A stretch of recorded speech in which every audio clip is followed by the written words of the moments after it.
Cuma perawatannya cuma dilihat-lihat aja, enggak dibersihkan gitu.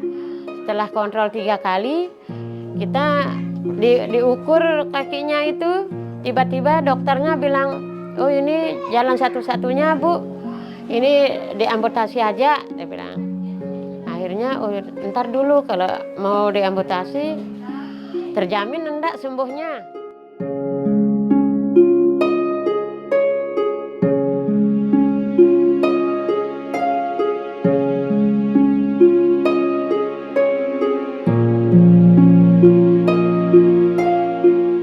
NTB Care adalah jawaban yang tepat atas kerisauan masyarakat untuk menyampaikan aspirasinya kepada pemerintah melalui sistem yang banyak memangkas alur birokrasi. Di ruangan inilah sistem itu bekerja, merespon aduan dari SAPE sampai ampenan, juga mendengarkan rintihan masyarakat NTB yang terhimpit di luar daerah lainnya. Total pengaduan itu adalah 780 di tahun 2021. Kemudian di tahun 2022 ini sampai dengan tanggal 13 Desember hari ini itu sudah ada pengaduan 19 aduan. Kalau kita mau rinci, yang ke Facebook ada 634 aduan. Kemudian ke aplikasi 235 aduan. Kemudian ke WhatsApp yang baru kita buka sebulan yang lalu sudah 50 aduan. Kalau kita perhatikan juga berdasarkan kabupaten ya, pengaduan ini itu Kabupaten Bima yang paling banyak mengadukan masalahnya NTB Care ini. Itu ada 212 pengaduan di tahun 2022 ini. Kemudian kalau berdasarkan masalah yang diadukan atau OPD yang menangani adalah Dinas Sosial yang paling besar mendapatkan pengaduan, yaitu ada 318 aduan sepanjang tahun 2022 ini sejak Januari sampai tanggal 13 Desember hari ini.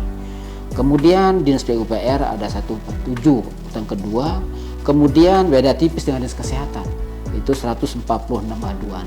Respon cepat adalah prinsip yang terus dipelihara dalam iklim kerja tim NTB Care. Karena itulah proses pengaduan didesain sesederhana mungkin sehingga semua kalangan bisa mengakses.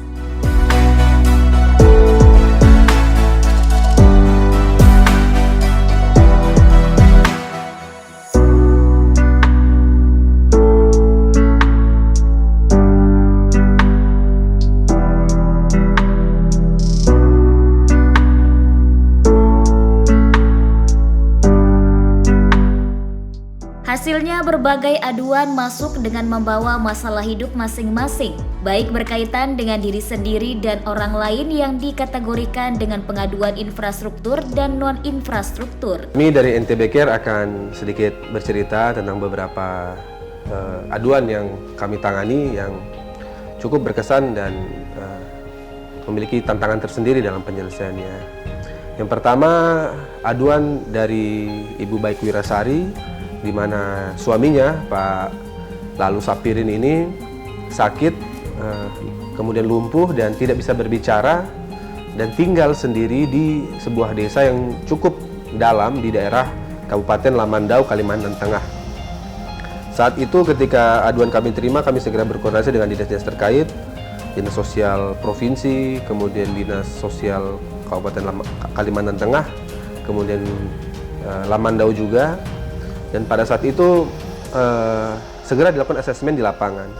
Ternyata kondisi Pak Lalu Sapirin itu memang sedang tidak baik-baik saja dan terjadi banjir di sana sehingga proses evakuasinya itu cukup dramatis, di mana rumahnya dikelilingi banjir. Kemudian mobil yang bisa ke sana itu hanya mobil yang 4WD atau double gardan. Kami disampaikan oleh teman-teman Dinas Sosial Lamandau meninggal di perjalanan atau meninggal di Kota Waringin Barat. Sehingga dari awalnya pemulangan biasa harus dilakukan pemulangan dengan kargo karena sudah meninggal dan jenazah ini harus segera dipulangkan. Jenazah itu harus ditekuk karena pesawat yang kecil. Akhirnya setelah kami berkoordinasi intens, terkendala biaya, terjadilah kesepakatan-kesepakatan di mana pembiayaan itu ditanggung bersama oleh provinsi, Basnas, kemudian pihak keluarga juga, dan Kabupaten Lombok Timur. Biaya yang mencapai 35 juta ini dan di luar APBD ini bisa kami selesaikan bersama-sama dengan bantuan seluruh pihak. Kemudian ini kendala kami memang di operasional yang memang kurang memadai, tapi walaupun begitu kami tetap jalan. Kemudian yang kedua adalah kepuasan masyarakat itu, mereka menuntut bahwa semua harus diselesaikan apapun itu. Yang masyarakat tahu bahwa pemerintah itu harus melayani masyarakatnya. Jadi walaupun bukan tupoksi kami, misalnya soal pemulangan jenazah, soal infrastruktur dan lainnya, tapi ketika masyarakat itu mengetek ke dinas sosial, maka mau tidak mau dinas sosial harus bergerak di lapangan. Sehingga kami standby 24 jam dengan Satgas P3S, Dinas Sosial Provinsi yang ada, sehingga kapanpun masyarakat itu membutuhkan layanan, kami tetap sedia di kantor Dinas Sosial Provinsi. Kita larikan ke rumah sakit, akhirnya kita tahu dia ada penyakit diabetes. Akhirnya setelah itu dokter menyarankan Bapak harus dioperasi. Tiba-tiba dokternya bilang, oh ini jalan satu-satunya Bu, ini diamputasi aja, dia bilang. Akhirnya, oh ntar dulu kalau mau diamputasi, terjamin enggak sembuhnya. Kalau terjamin sembuhnya saya berani tanda tangan. Kalau enggak terjamin gimana? Saya bilang itu, saya kepingin punya kursi roda biar saya enggak minjam. Kemarin saya minjam udah diambil sama orangnya. Tapi sekarang kalau mau ngajukan di mana biar saya dapat sumbangan kursi roda, saya bilang itu. Oh, insya Allah Bu, nanti saya ajukan dulu ini ke kantor. Insya Allah mungkin selambat-lambatnya sudah dapat 3 bulan, dia bilang gitu. Tapi enggak tahu rezekinya Pak Fajar, 1 hari sudah dibawa ke sini. Setelah itu saya mendapatkan kursi roda dari NTB Care.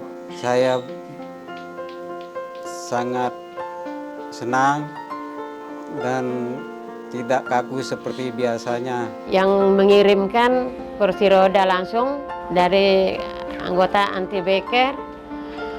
Semoga Pak Gubernur sehat selalu, panjang umur, murah rezeki, dan semoga tetap menjadi pimpinan kita semua.